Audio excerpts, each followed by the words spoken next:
Behavior has finally revealed what changes they will be making from the PTB before the official release of the End Transmission DLC on June 13th, starting with a pretty significant Singularity buff. During the PTB, many players noticed that it's extremely easy to get EMPs and use them to completely cancel the power of the Singularity. So the devs decided to decrease the total number of supply cases to 5 from 7, and now supply cases take 90 seconds to passively print an EMP, which is 10 seconds longer from the PTB. However, survivors can also boost the printing process by interacting with a case, which will print it 4 times faster, which means that now it will take 22 seconds to create another EMP from scratch. As an extra, survivors with EMPs cannot see the auras of supply cases anymore to prevent changing multiple items at once. This is a very solid change, and it definitely makes the Singularity less weak than when he was in the PTB. The EMPs were extremely simple to use, and they still are. However, reducing 2 cases from a match is a bigger impact than many might think at first, because that means that, at worst, only one person can change the item if everyone takes an EMP.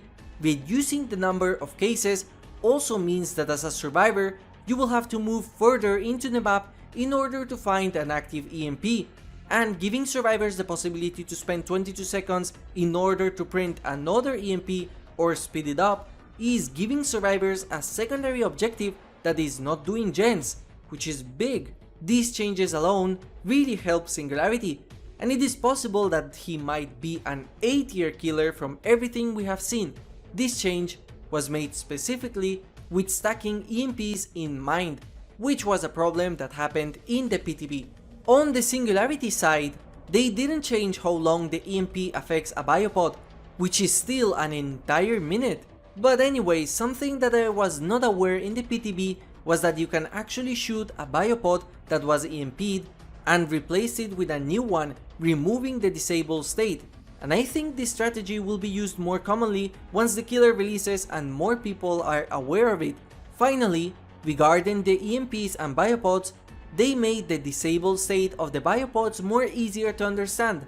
This is a very nice change because originally I had no idea what happened with the biopods when they were disabled. This is a good change for new players especially, in order to make the first matches easier for them. The more understandable a power is, the better. And as a final addition, the overcharged state is also represented with a meter in the power icon, which will let you know how long the overcharged state will last. Behavior has reverted the tormented state from the punishment of the damned attack, and I am very happy about it. This change should have never been a base kit thing due to how easy tunneling a survivor is. Pyramid Head is a very good character, one of the best in the game, and I would even go as far as to say he is the 3rd best character in the game base kit, and he does not need a buff as significant as that one. Instead, what Behavior should do is a complete add-on pass, which would be significantly healthier for Pyramid Head players rather than just adding a boring, extremely overpowered change that makes his trails completely insignificant. Even if you are a defender of this buff, you have to admit that the only reason you wanted it in the game is because it makes your favorite character overpowered. If this change went live, nobody would ever use his trails, which is already an underused part of his power, which is bad design. It would be very similar to how before the add-on pass, Demogorgon players almost didn't use the portals or any portal add-ons, and instead they focus entirely on the shred attack, having an entire part of your power be completely meaningless because of one simple change is not good. And the second issue is that this would have made Pyramid Head completely unfun to play against, as players will simply tunnel out the cage survivors in any chance they get. Even having this idea added as a iridescent add-on is bad in my opinion, because everyone would run that add-on, just like with Sadako everyone runs the iridescent videotape. There are plenty of characters that need a buff, and Pyramid Head is not one of them. Finally, we got perks changes that were very surprising for me. First of all, we have Scavenger, which was changed due to the major negative feedback that it received.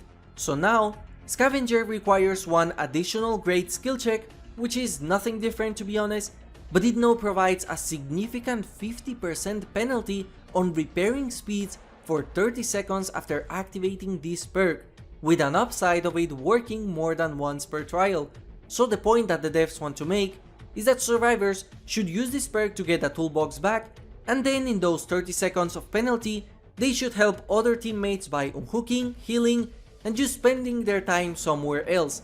I still think this perk is terribly bad perk design, and toolboxes should receive a nerf in some way. And if I could, I would also ask for an entire item and add-on pass, because they are either completely useless or very good. Scavenger can still be abused by survivors that use an overpowered toolbox to repair a gen and leaving that toolbox to a survivor while they go and perform altruistic actions. I don't think this perk will be problematic anymore.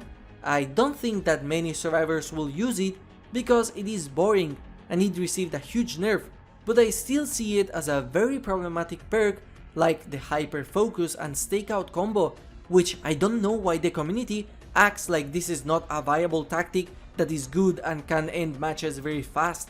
And surprisingly, they did not nerf Made for This in any way. Made for This is a crazy good perk that I am sure will become meta, at least with players that are very good with the game, because it's fantastic. Like, it's one of the best perks I have ever seen for a survivor. It's a free 3% haste bonus for being injured, which might not sound that big, but it's a 20% increase in catching up during a chase, and even more against characters like Huntress or Hag. It does not get deactivated in the late game, which gives you a 10% increase stacked with hope, and on top of that, it also has a secondary effect that is so strong it could have been a perk by itself. I have seen a lot of survivor mains very happy that this perk is untouched because they know it's overpowered. Like, compare this perk to any of the recent perks added and you can see that it is significantly better than the majority of survivor perks. I fully expect this perk to go live only to incentivize players to buy Gabriel Soma in order to abuse it, because I know that this perk will get a change on the next mid-chapter of early August. There is no reason not to use this perk compared to something like Dark Theory, which requires you wasting your time to set up a boon only for a 2% haste bonus on a limited range. And there is also no reason this perk exists when the vast majority of haste perks for killers are pathetic and they require very specific conditions to be met, like play with your food or game a food. The thing that makes Made for This especially scary is that the usage rate might end up low because you need to be good in order to get the full potential of this perk, unlike Off the Record, Decisive Strike or Sprint Burst, and the exhaustion condition of it also makes it so that you cannot combine this with Sprint Burst, Lithe, Balanced Landing or Overcome, so the only exhaustion perk that can be used is Dead Hard, which still works just like before, except you need to safely unhook someone. I know that this is a build that is going to be abused, just like the Vault build series that survivor content creators milked. On the killer side, we have Machine Learning, which now gives a 10% haste bonus after a survivor finished a compromised generator.